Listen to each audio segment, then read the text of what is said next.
लिखनी कहानी आज गल्प परस्पर सहयोग।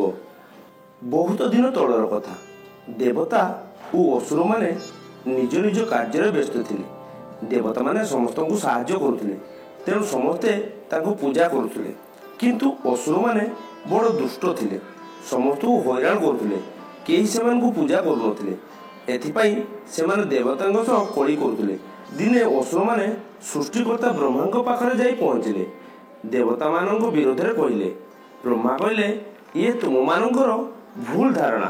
प्रकृत में तुम मानक मध्य परस्पर सहयोग अभाव कारण एपरी होउछि। ब्रह्मा जेते बुझाइले भी सेमाने बुझिले नाही। सेमाने ब्रह्मा को गाली करी फेरी आसिले।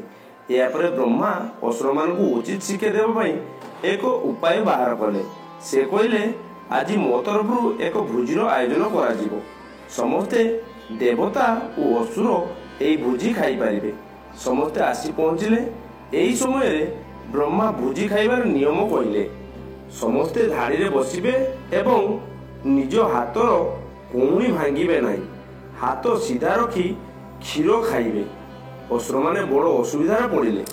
कोणी को बंका न करी हाथ रे क्षीर को ऊपर को नहीं पाटी को पकाइले क्षीर तले पड़िला, किंतु पाटी भीतर को गला नाही।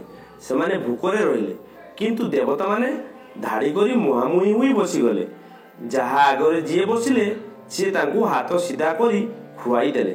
सेमाने खुशी क्षीरी खाईदेले। शेष में ब्रह्मा असुर मानकु कहिले, देवता माने परस्पर सहयोग करी आनंद रे क्षीरी खाइले, किंतु तुम मानकर सहयोग नथिबारु क्षीरी खाई पारिलो नाही। असुर माने निजर भूल बुझी पारिले।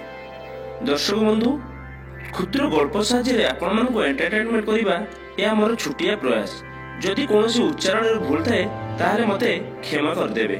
लेखनी रे कहानी गल्पटी आपण मानक भलो लागिथिले वीडियोटी को लाइक कर दियंतु, शेयर कर दियंतु एवं गल्पटी भलो लागिथिले किंबा खराब लागिथिले आपण माने कमेंट द्वारा हमकु जणांतु। आपण मानकर कमेंट आम पई बहुत गुरुत्वपूर्ण।